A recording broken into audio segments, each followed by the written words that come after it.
gives you a little bit of a claim to fame. You actually helped Tom Boley figure out how to overlay his Mega Live footage on his videos that he's been using now, didn't you? Yeah, yeah. I'll grab that. Yeah. What is up, Fisher people? Welcome to the second episode of the Cast Line podcast. Most recently rated one of the top 5 best new podcasts by, well, I don't have any data to back that up, but it could be.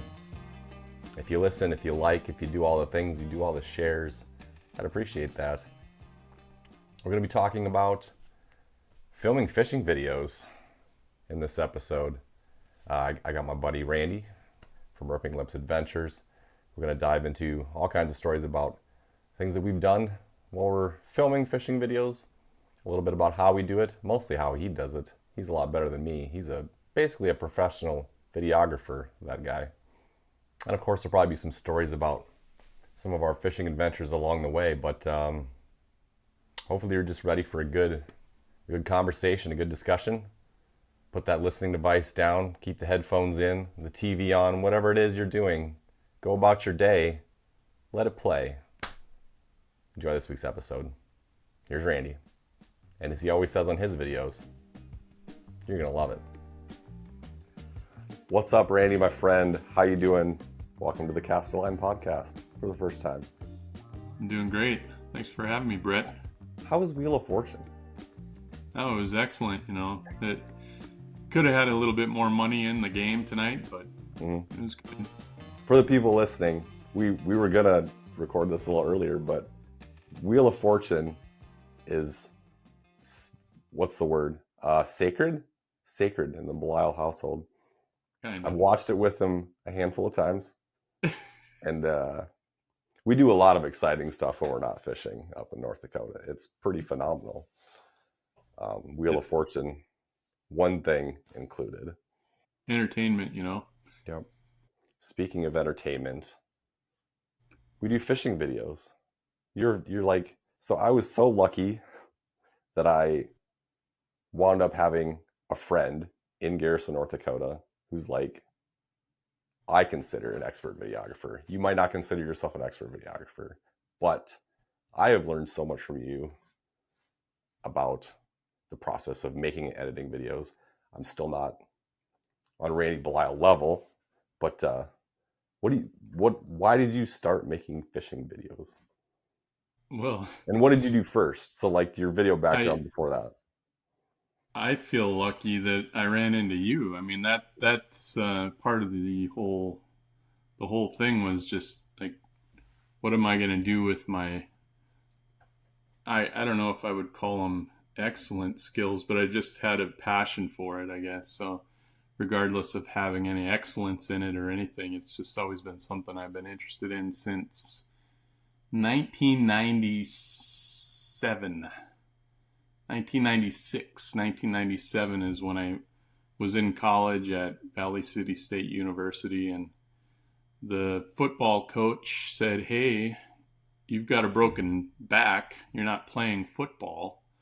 Here's a video camera. Get up on that scissor lift and film all our practices and all of our games, and that way we can have some game footage." And I said, "Sure," not knowing anything about camera equipments. So he gave me, I don't even know what kind of a camera it was, probably some giant Panasonic VHS type deal, more than likely, back in Sure. 1997. And I started doing that. And that was probably the start of my interest in it. I didn't do any editing, but the coach and the team were always ecstatic about the footage that I was able to capture, and that I wasn't doing anything odd or peculiar that would hinder them from learning from the game footage. So I guess that kind of inspired me to do a little bit more when I ended up moving to the state of Washington for a little bit.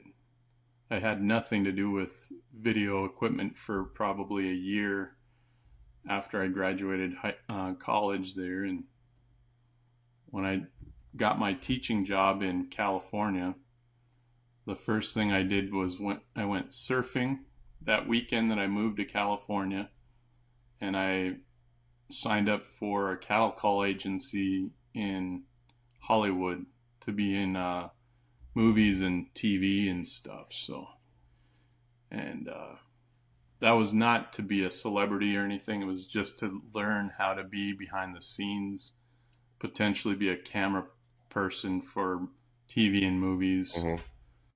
So that's kind of where it just kind of got started, because then I got more interested in it, and I was surrounding myself with people who were both musically creative, and they wanted music videos.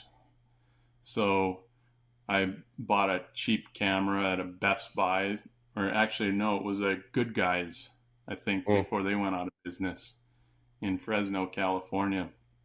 I walked into that store, and the sales guy sold me a camera, and he said, I was in the Air Force for many years, and that was my job, was doing videography. And he did things for I don't know, what is it, the Thunderbirds, I think. He actually traveled around with the Thunderbirds and made and video for that special team, and so he had an interest in it.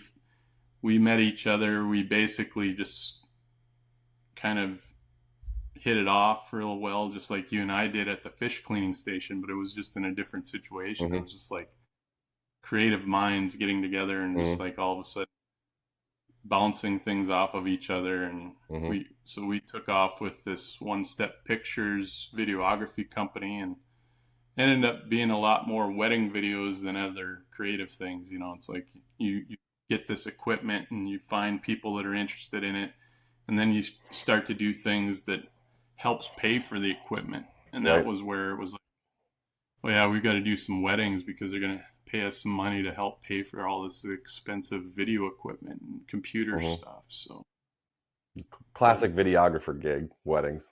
yeah, pretty much. Yeah. And it's still, I did things for family a lot Mm-hmm. still anyway, like did a lot of those wedding videos for nieces, and anytime anybody wanted it, I wouldn't necessarily say no to them, but I wasn't super interested in doing those. Those are high stress, like Oh seriously yeah. high stress. So, but when I moved back to North Dakota after being in California for 10, I guess, see, I moved there in 1999, moved out of California in 2010. So I was there for just over 11 years. And between doing Hollywood gigs, just movie and TV shows and stuff, and teaching out there, when I got back here, I was like, what am I going to do now? I'm in Garrison, North Dakota, and I know fishing is the number one thing. So Mm-hmm. I was like, well, I like video and I like fishing somewhat. I like fishing less than I like video because I didn't have a boat at the time. So what am I going to do? I had to have dad come down from 80 miles north and bring his Alumacraft every once in a while, and that's just not good for the big lakes. So Right. it didn't really take off until I'd had my boat for a few years, where I was like really saying, hey, I got to start filming this. So, Mm-hmm. but I've always had an interest in video, and it really helped. My cousin, who owned a resort in Minnesota, had an interest in me helping him make commercials for his resort as well. So I actually just used my iPhone at the time to make some interesting resort commercials that he could use on his Mm-hmm. website and other things like that. So that without that push, I think it would have been possibly that I wouldn't had the equipment I did when I met you even. So my cousin was a big push for me getting back into it when I got back to North Dakota. But Okay. So yeah, for most people I that. mean, there's a lot of side stories there. I Mhm. mean, a lot of things that really drove it, but it's just, yeah, I've just always had an interest in it. So yeah, most. It's kind of tedious, Yeah. so it's like I've had a lot of people that I've run across that want me to just tell them everything about what I know. Mm-hmm. And I'm like, it's like you're a guitar player. Mm-hmm. And if someone asks you, teach me how to play guitar, it's not like you can do that super easily. Right. It's just, you got to have a passion for it. If you don't have the drive in your own heart, it's not something Mm-hmm. that's super easy to teach everybody. Mm-hmm. And not in one But sitting. Like it takes time. Right. right, they have to be, and they just have to be with you through it every day. Mm-hmm. And it, I don't know. I've decided it with the fishing stuff. It's like I enjoy it. I've had to pull back the reins on, like, not going fishing for 8 hours and then video editing for another 15 hours that same day. Mm-hmm. Because that could, obviously that's just going to go lead right to burnout. So Right. I've definitely pulled back the reins on it all. But Yeah. So most people watching this, if they watch the fishing videos, are probably familiar with Randy, but he's got his channel, Ripping Lips Adventures, on YouTube as well, fishing videos. And I don't know, you were talking about weddings being stressful, but for me, I think filming fish, like, it's gotten easier over time as you get more comfortable with the stuff that you're doing. But I find fishing videos to be much more stressful than just fishing, period, for sure. Like, is fishing video, recording fishing, stressful for you, or is that like nothing because you did weddings? yeah, it's never crossed my mind that, oh my goodness, I better get this shot Right. kind of thing. I think I would be really bummed out. I guess when I got my first personal best was only 25 inches Mm-hmm. on Lake Sakakawea with my wife, and we didn't get the shot the way I wanted to Right. get it. But it wasn't.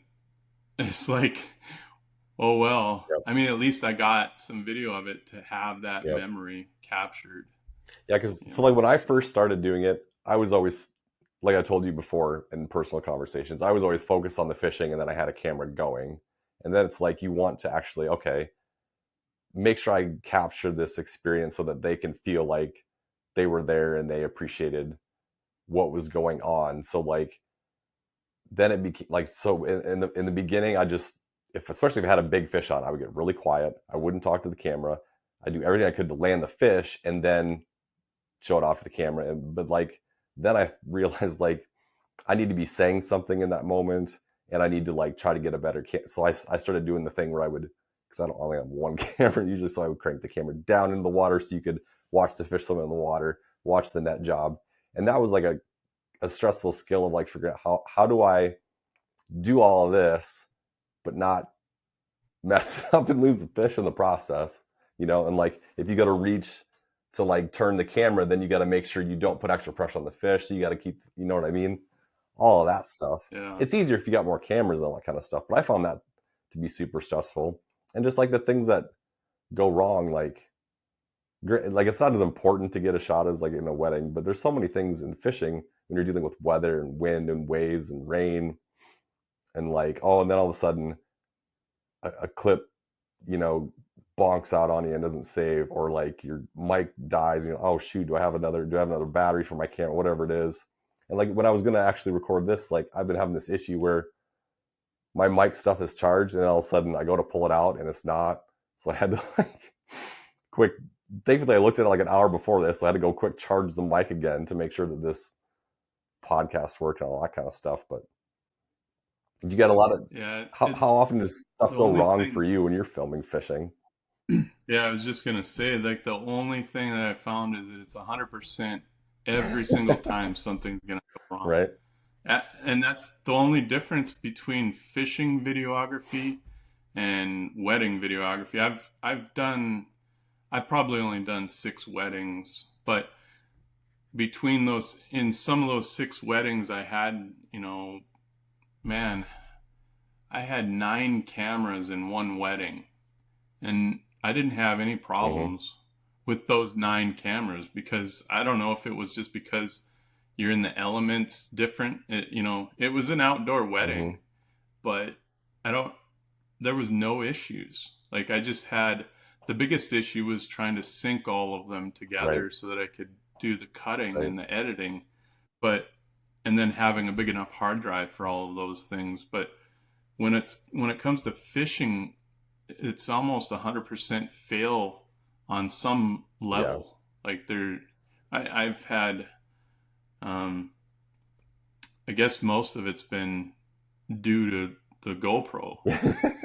I'll be Yeah. honest, it's GoPro. And like I don't I don't know if it's anything else. I don't know if I've actually had any other issues with any other cameras. Like my old Sony FDR X3000, that white camera that I've had for at least 12 years, has only failed one time, and it was because I mounted it on top of a hot yeah. motor in 90-degree Yeah. weather, and it overheated. And that was the only time it's ever Yeah. done that.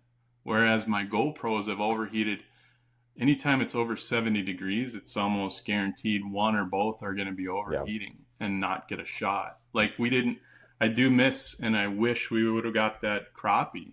Yeah. That was it a white crappie or a black crappie? I don't know because I don't have footage I'm of it. pretty sure it was a black crappie. But yeah. I mean, in black crappie on Lake Yeah. It was a Sakakawea, big one. that was the only. How many times have you seen that? It was the second Twice? time I caught a crappie on Sakakawea.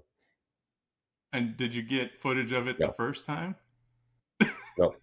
And I had cameras supposedly rolling. Both my Yep. GoPros overheated, and I Yep. thought, oh, I got the other one at least. Yeah. No, didn't get I either love how one you of did them. it though, because we still got the audio of me talking about it being a crappie and releasing it, and then you just got the drone footage or whatever you're doing at the time. Something else, and some B-roll Oh, was going on because you didn't have the footage of the crappie, and then I'm here in the background saying like, because I threw it right, I should have like, I don't know, I was gonna say I should have done something to the camera, but I was like, oh, we got it on your camera though, right? No big deal. We right. didn't. Yeah, we were gonna take a picture with the iPhone or Yeah, something, yeah, or get it somewhere else, And I was like, yeah, it's okay, we got it. And I'm like, nope, I guess we yeah. don't. So that's the thing. Like most people aren't like the video as a whole. Still, ultimately, work. You can put something out, but I don't know if you edit well. Nobody's going to know that anything's screwed up. You just missed something that you could have had. So like, I don't think people, Right. and not that I'm like complaining and being like, oh, this is so hard. I have such a tough life, but like, it's harder than people realize to film a fishing video. There's a lot that goes, and especially the editing stuff. Like, how long does it take you to edit a video on Uh, average, or what's the well, longest? yeah, yeah. The longest one was that trip with you and Brandon, but that was before I got all my fancy sync equipment. I Yeah. actually would never want to film ever again without the Tentacle sync stuff. But What does that thing do? that trip, the Hmm. sync stuff, it just I guess it syncs all my audio and my video from all my cameras, and it just syncs it automatically.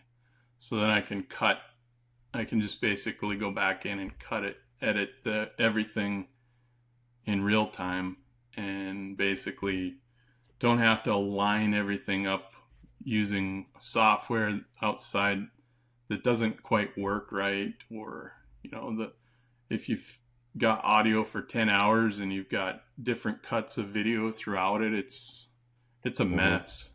It's a mess. That's how I do And it. that one trip, So, but how do I you do just it? that's how because I don't have the sync equipment that you have. So I'm always very judicious about like how I capture anything on a second camera to remember exactly where it goes. Because yeah, you got your main roll of stuff, and then you got this extra little shot on your iPhone of like a release shot or whatever. And you got to know exactly where in there it fits. And I'm usually listening to the audio on both of them, and then just dragging it until it lines up, and then turning the audio down or deleting the audio on that one, and then it cuts over. Yeah, like it's a lot of freaking work if you. So I try to like not do more of that than I have to because a 4 hour video project might turn into a 20 hour. Yeah. Well, the thing with the way you've got it, it's all set up where that audio should just go right into the one camera at least, True, right? unless I So, take out my iPhone to get a release shot or something. But yeah, right. I don't have multiple audio sources or anything for my main. But Yeah, so it it's less complicated if it's just one camera and one audio source, but yeah, as soon as you start throwing in, I've been trying to do three camera sources for, consistent rolling cameras or periodically starting and stopping Hmm. those. And the sync system, just not very many people use that. And outside of, man, I don't know if there's too many people that use it even in the industry of videography, like for Really? events, if it's even happening that often.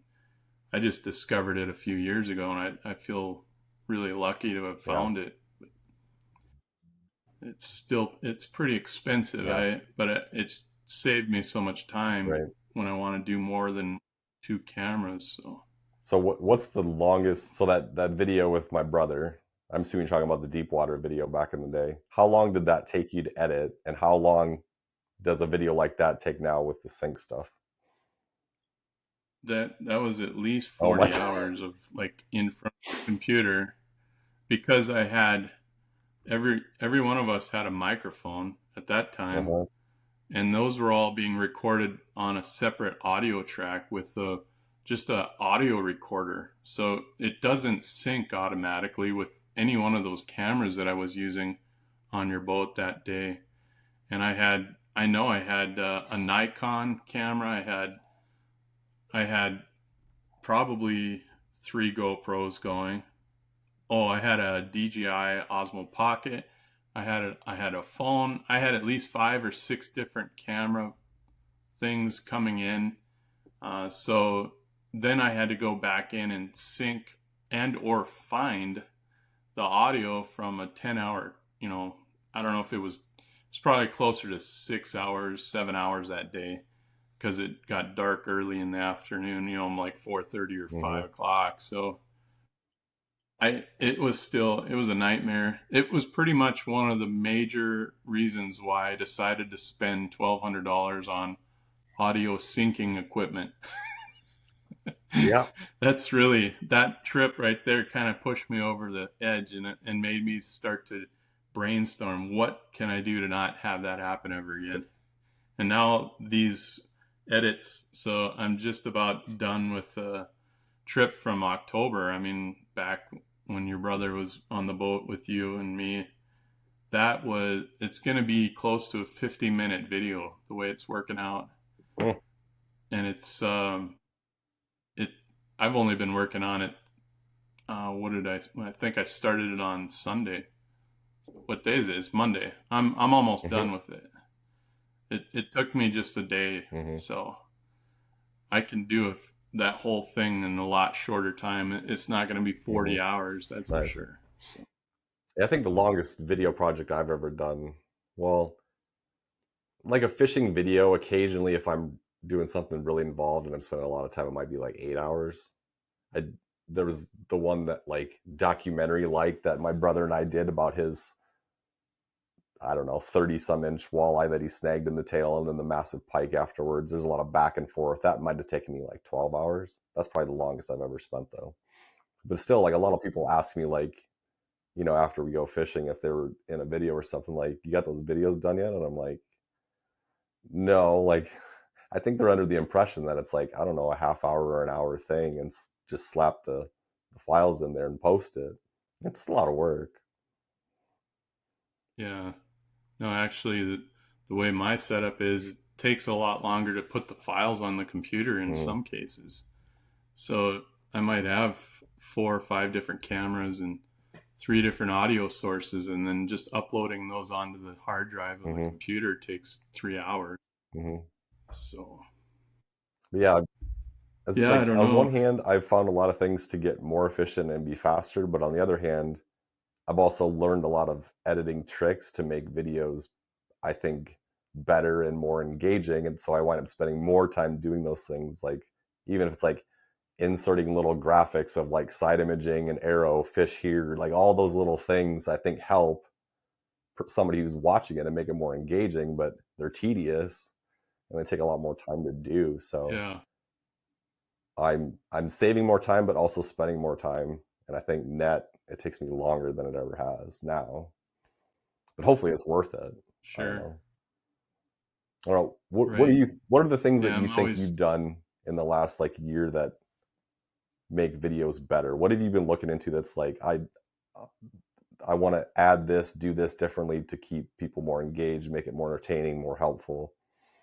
Um, in some cases, I feel like I've tried to Oh go yeah. simple a little bit more lately. I've tried to simplify my workflow and not get so, I don't know, the one we did with Mm-hmm. Lunker Luke, that was like, it took me a little extra to get in everything we did in that particular project. It was the the editing, the music.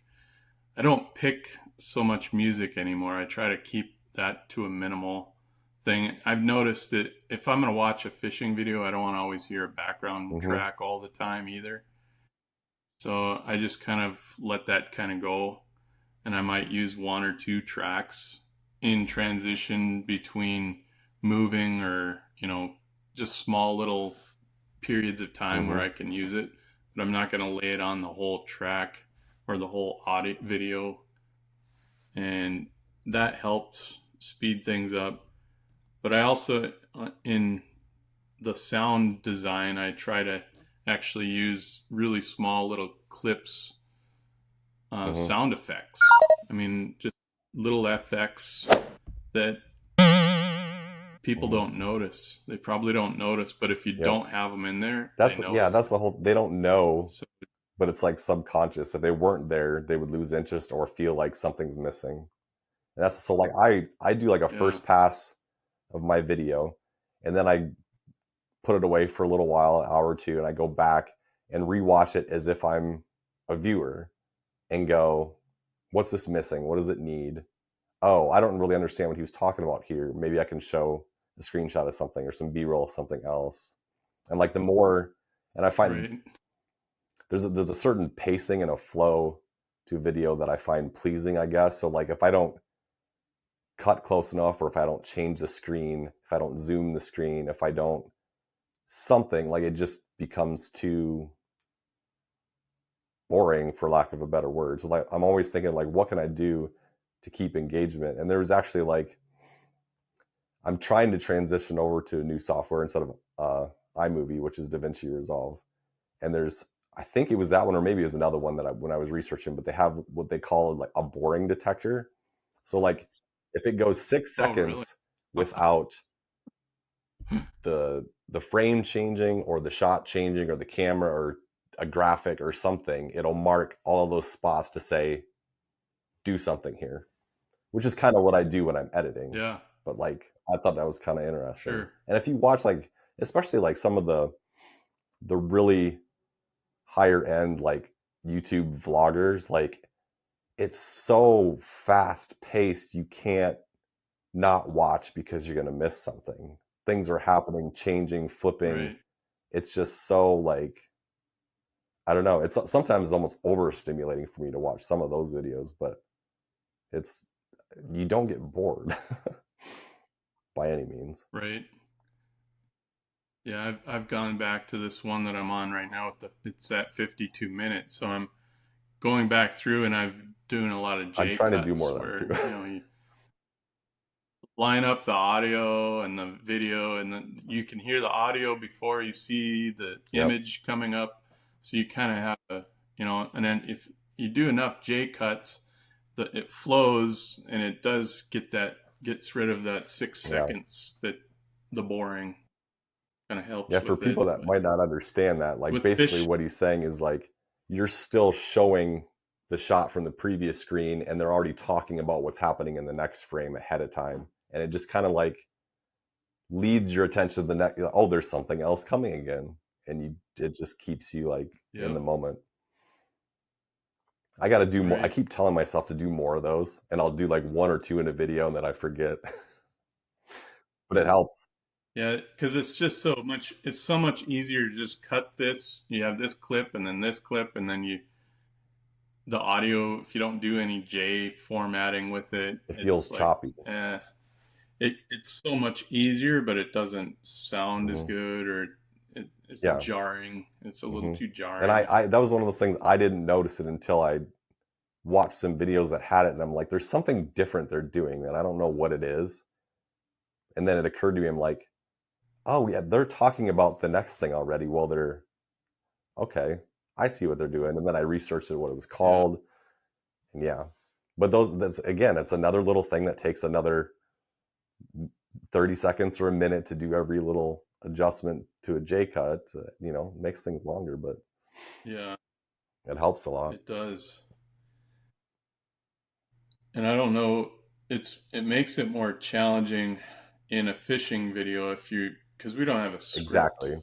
or the fish are really determining everything unless you're doing, like the Tom Boley of Lake Sakakawea, you can have a script, an idea. I'm going to do this, and I just need a couple Hmm. fish catches, that kind of thing.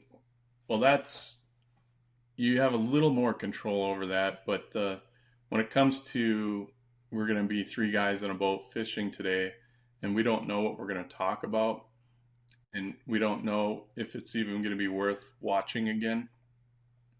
But most of what I do, I'm looking at it from the perspective: do I ever want to watch this again? And I don't necessarily worry about everyone else. I probably should, but I'm just at a stage where it's like, I want to be able to watch this personally, and if it's not good enough for me, I definitely Right. won't be good enough for anyone else. Yeah, and I So, think like I've tried to get more but organized the last couple of years in terms of I don't want it to be scripted per se, but I do like I'm either I guess well, first of all, I have like different kinds of videos. If I'm by myself and I'm gonna make like we'll call it a how-to video for lack of a better word. The video is gonna be I'm gonna use a jigging shadow wrap for the first time ever. How to catch fish on jigging shadow wraps or whatever it is. So there's certain things that I know I'm gonna touch on. There's certain things that I know I'm gonna need B-roll of. So if I start talking about the jigging shadow wrap, I'm going to cut to B-roll of what the thing looks like, what the hooks like, all the design.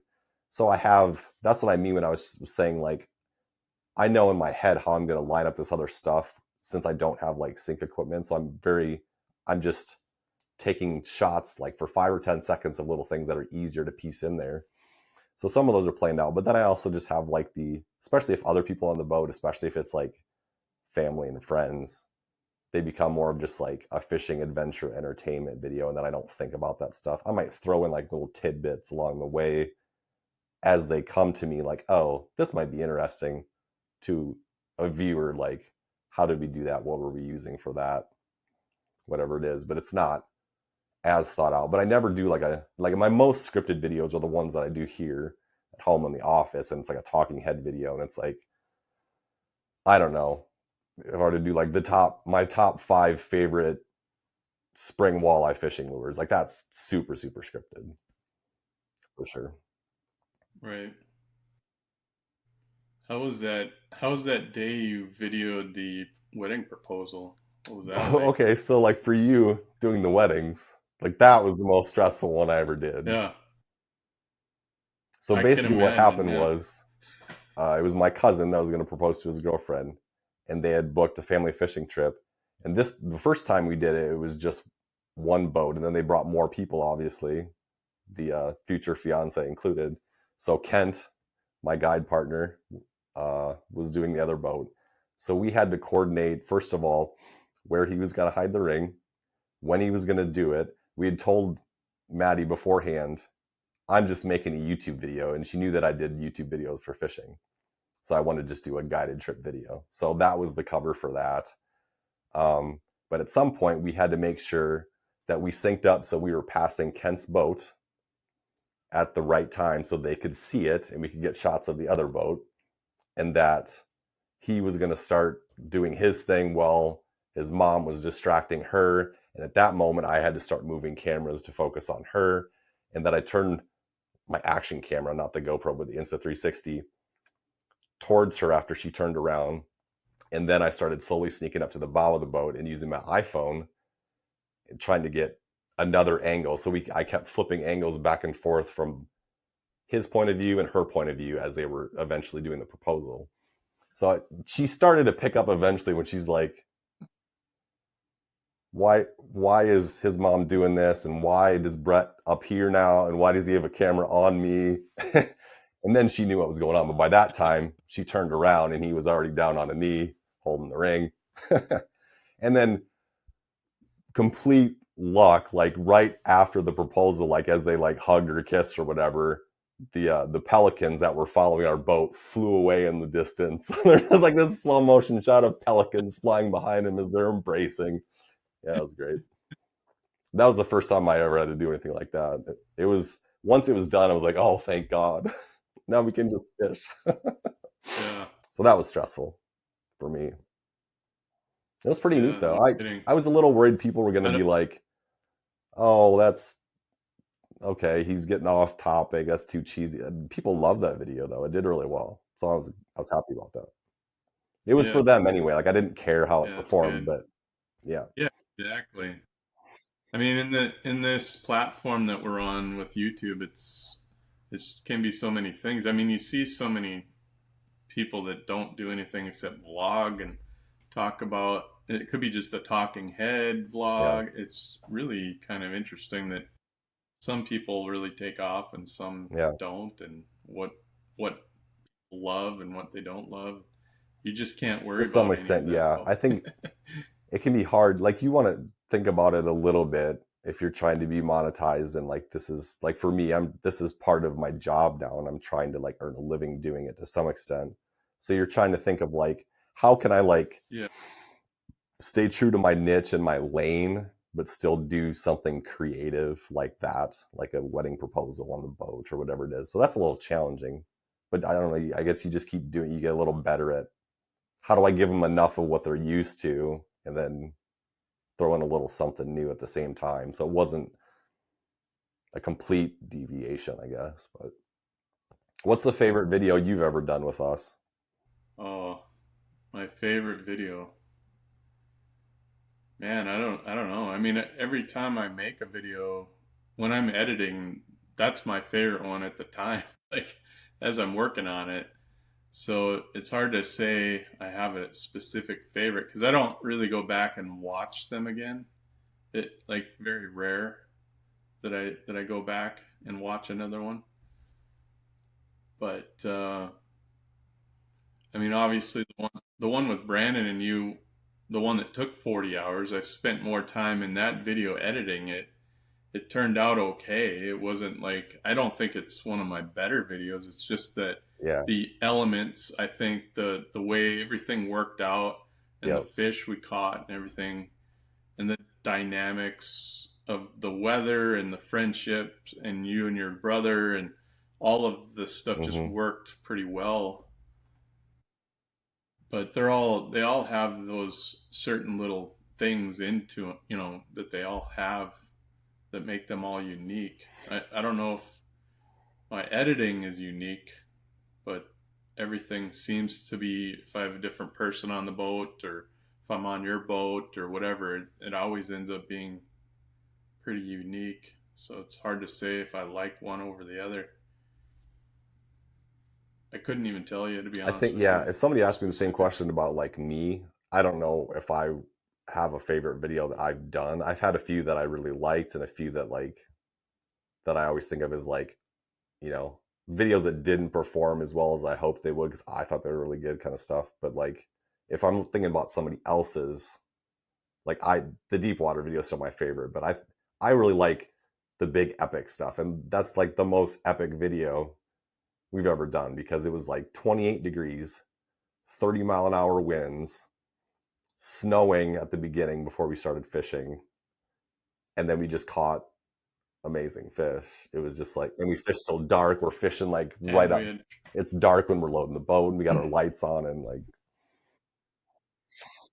and he had yeah, trouble with the trolling motor. We ended up using the drift dock. I don't know if we got that in the we video didn't so really, well, but I yeah, mean, we but got a few yeah, shots. I that was for sure a problem. And I think I don't even know what happened. Like the next time I used the boat, it still worked fine, but I think it might have just been the fact that it was so cold that the batteries didn't charge well or something.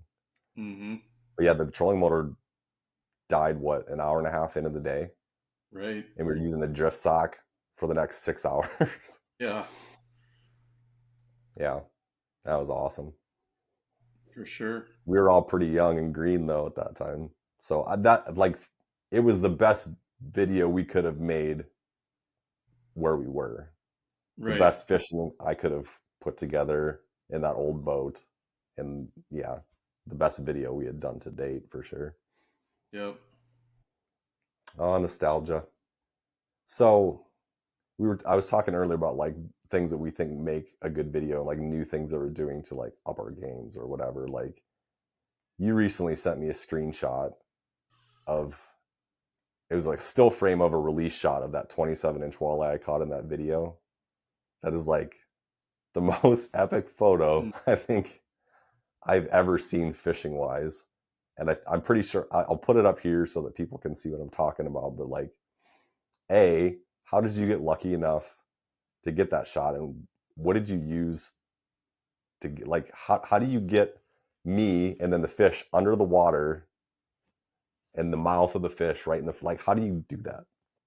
Yeah, I actually had to think about that Insta 360 camera being in the right spot and make sure it was level, because I had that, it's on a 10-foot pole. So I had to make sure one lens was on top of the water, or at least in a position where it was parallel to the water, and then the other lens underneath on the bottom side of it, so that it would at least, if you're using that for release shots, you just need to have the fish in one lens, Yeah, because show the it camera and actually, tell them how it works. so this, if I have the one lens, like if I have the fish right here, the fish will have a split in it because this disappears basically. So anything that's in this line disappears. So I had to make sure that the fish was either on this lens or the other lens. So we had two lenses going, and that had to happen where both are in, I guess they had to be Mm-hmm. perpendicular to the shot. So one of them had to be perpendicular to us, the other one had to be perpendicular to the fish. So I just had it in the water just like that, and I don't know if I'll ever be able to duplicate it again, even though I know what I was trying to do. I don't know if it'll ever happen. It'll be, of being able to freeze the frame and get that shot, just because it takes a lot of luck. I You was just also gonna had say, to, was we that the had only pretty reason that calm worked is water because it too. was flat calm? Yeah. Yeah, if it was any kind of other Mm-hmm. ripples in the water, it wouldn't have happened either. So it happened to be the situation and the elements and just the positioning. So it all came together. I really don't think it'll ever Yeah. happen again. Where, because we've used this camera. I've abused this camera quite a bit, and it I've had it for a few years now, and we've never come that close to getting a Yeah. shot that cool out Yeah. of a still frame of it. So plus, I don't know. I mean, it's a great shot, but it's low resolution. It's Yeah. still not like the best in the whole world, but we'll see Yeah. see if That anything camera comes is of like it. one of the neatest things. Like I'm still certain I've never seen another video, because I know how that camera works now and I know the shots you can get with it. I'm positive I've never seen another video with anybody using that, Well, yeah, except for maybe. probably not. I mean, I know Go ahead. My friend Randy Knapmiller from Midwest, Go Fishing Midwest. I forget what his channel is exactly, but he's actually using the one model that's above this now. He's got the 1X3, and so he'll use it in Okay. his videos over there in Minnesota. So, but I honestly haven't seen too I many was just other gonna say the people only one I've ever seen either. is like megastar YouTube vlogger Casey Neistat. He's used it, right? Yeah. Yeah, he's starting to use it more often now. It's kind of interesting that he's using the 1X3, but I don't know. He's getting really good shots. It obviously allows you to get Mm-hmm. shots that people think are drone shots, or other, Mm-hmm. you know, crazy angles that you would normally have to get with someone Yeah, because else if people filming don't for fully you. understand what it does yet, like the two lenses with that are in the the spheric shape basically allow you the ability to record everything. in 360 degrees. I can knock my hat off doing it. But Mm-hmm. like, and then you get in Yep. the editor and you get that footage and you can spin that thing on its axis to find the shot that you want. It's incredible. And that's so I have the 360-degree lens in the camera that I got. So when I talk about my Insta360, like it has that capability. I don't find myself switching the lenses enough. The fact that you got both, like you can use that as a tool. I should do more stuff with that, but it to stop what you're doing and switch lenses in the middle of it. I did the first day I used the camera, I did a video just to like, show what it can do and show it off, but I haven't really used it since. I should do it for ice fishing or something more. Yeah. Yeah. I don't think this will always be the one thing I'll always have.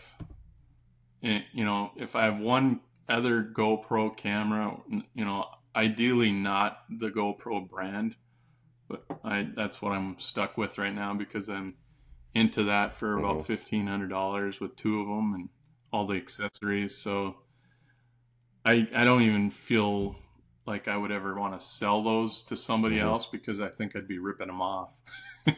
I wouldn't tell anyone, hey, yeah, get a GoPro Hero 9 and then turn around and sell Yeah. mine to them for any amount of dollars because they're just the worst cameras I've ever owned since I bought my first camera in, 2001 probably. And I haven't had any camera failures more than those GoPros. And I've only owned them for a couple of years. So, but I would use an action camera and then this camera, a 360 camera. And that's all you really need. And you got your phone already too. So, I mean, that's 3 great angles right there.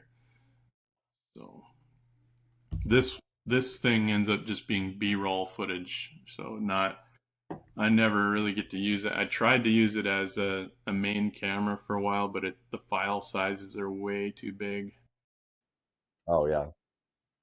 And that's another reason why, because the file sizes are big, and then you also have to like do that, like I was saying, how you can spin the angle. Like you got to go through that process to get the 360 footage the way you want it, and then put it into your editor, and then edit the rest of the video. So it's more time consuming, and I haven't got myself to do it enough yet. But it can make some amazingly cool shots if you're dedicated enough to use it. It's pretty tedious to use just even for the Yeah. B-roll, little bit of B-roll that I get.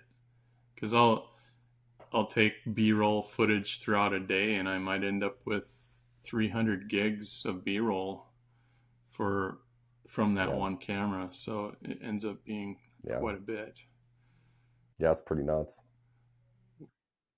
which is why I just bought another 14 terabyte hard Mm-hmm. drive so I can have. Oh I was just I didn't want to have to delete something yeah. yet.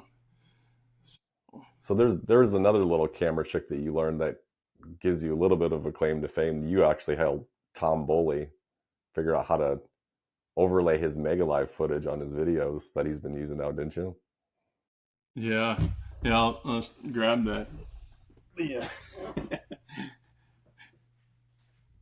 Probably can't read it because it's backwards. They sent me a Uh-huh. card of thanks and some Yeah. Bendu jigs, the hard to find ones that. So, but yeah, that overlay system that just came to me when I bought my Mega Live, and then I started playing around with it. And I wanted to at least have it on my videos, and then I was like, well, I want to have it overlay the action so it's not a hindrance. I don't want it to be a little screen in the corner, that kind of stuff. Mm-hmm. And then I just played around with the settings until I got it. But Mm-hmm. yeah, Tom had never done anything like it before until I Mm-hmm. ran into him in Bismarck there at that one of his seminars, and I just mentioned it to him. I said, your game is going to go up if you do this. And he said, that sounds like a good idea. And he Mm-hmm. started implementing it pretty much immediately that same Mm-hmm. week on some of the projects he was editing. So, and now Mm-hmm. I saw, I don't know if you've seen Nick Linder has been doing it over. Oh no. Yeah, so I don't know if Nick has been watching my stuff, but I mean, I've communicated a little bit with him on YouTube, and him and TJ's guide service. I told TJ about it too. But I don't know if TJ's been using it that much yet either. But it definitely makes it more interesting to watch, if you ask me. I mean, I don't know about you, but that's the way I like to watch Mega Live footage or any kind of forward-facing sonar footage now. Speaking of Tom Bully though, like how I feel like that guy has to get so burnt out. Yeah, Like how does he do all the traveling he does and make all the videos that he does and do all that editing? yeah. Like I feel like I spend a lot of time on that. I don't know that I could do that. And the pressure that he's got on his shoulders to try to maintain, because he's probably got employees now. You know, Does he, you I think? think so. I think he's got a few for his app at least. The Okay. Walleye Now, and they have to help manage that. So, you Hmm. know, and I suppose he's got this idea that he's got to be cranking out something every week or every day, and it's Hmm. always got to be new and fresh, and Yeah. so it doesn't get stale, old stuff in his app. Hmm. But I don't know. I don't know how he's gonna maintain what he's doing, even though that's his only job. It's like, well, Yeah. Still. I, I mean, I'm kind of limiting myself to doing one video a week personally. If I didn't have teaching, I don't know if I could do a daily thing. So, but But yeah, even like there's the pressure of like getting videos out and coming up with new concepts. But then I also feel like the YouTube thing in general, there sometimes is like I think people feel pressured to like come up with some sort of extreme shock value part of thing. Like the popular one in fishing is always like somebody will be like, "We're going fishing 3 different lakes in 3 different days, and we're on no sleep." It's always no sleep. I'm on no sleep. We didn't get any sleep. I'm like, yeah, just go to sleep. Like, what are you guys? Why are you guys skipping sleep all the time? Like, if that's what I have to do to be a YouTube star, I'm out. Like, I gotta sleep. It's almost like a pet peeve. I get tired of this. And I wonder if they just say it sometimes. Like, we drove all night, we didn't sleep at all, and now we're gonna go fishing for 13 hours. Like, oh, get over yourself. It drives me nuts. it probably Go to will never bed. be me. That's for sure. Go to bed. But I mean, You stay up. if we do it, You stay up a long time editing, though. yeah, I mean, I'll stay up till 2 in the morning sometimes because I just get into it, and it's hard to break the. Yeah, Like if I it is. stop, it's hard to just jump right back into where I was creatively It with that is. topic. So I Hmm. like to start and then have it finished, and it's kind of like I didn't Hmm. do any differently when I built one of like Cat's exercise room. I was over here. I did that over a Christmas break one time, and I probably slept 3-4 hours a day, and just did the sheetrock, and I did all the drywall and the ceiling and the lighting, and I did the fireplace in there. I did all that, and it took me about 5 days, and I was nonstop. And just Hmm. because I want to see the project through to finish, and Yep. I had the vacation time to use to do that in, and I didn't want to have it spill out over the next month. And Yep. I did the same thing with my fence in the backyard. I did that whole fence by myself in about 3 days, and I dug all the Hmm. holes, like 30 holes, and poured the concrete for all of them. And I did it once I was going. It was just I'm going to work on it and get it done. So it Yeah. doesn't really matter if it's video editing. That's pretty much my personality, and that's kind of why I say no. That's why I say no, because I know if I say yes and then I Yeah. get started on it, I'll not have a life for a while. And Yeah. so, Well, the thing is, I'm the same way. So that's why I purposefully like shrink down my load of like I don't have 3 cameras. I don't record all day because I know what would happen in the editing process. Because like when I get in the flow of it, it's like I've trained myself and taught myself a little bit better to like, okay, You can stop it. You can pick it up tomorrow. It'll take a little bit to get back in the flow and longer time, but it's good for you. You need to get away from it. But it's hard, like, especially a creative thing. You just, like, you're in it, you're in the moment, and you want to finish that thing. Yeah. It's tough. Yeah. Yeah, that's why Wheel of Fortune is important now. And that's why sleep's important. If you're watching this, carry yourself, get some rest, get some good sleep. We're at 56, 57 minutes. I should probably get some sleep Yeah. for tonight. Active, present moment. But thanks for coming on the podcast, Randy. I appreciate it. You're a great friend, and you've taught me a lot. Thank you so much. Look forward to fishing with you next time, buddy. Thanks for having me on. I appreciate you a lot too, man. Gotcha. Take care, buddy. You too. Later. See ya.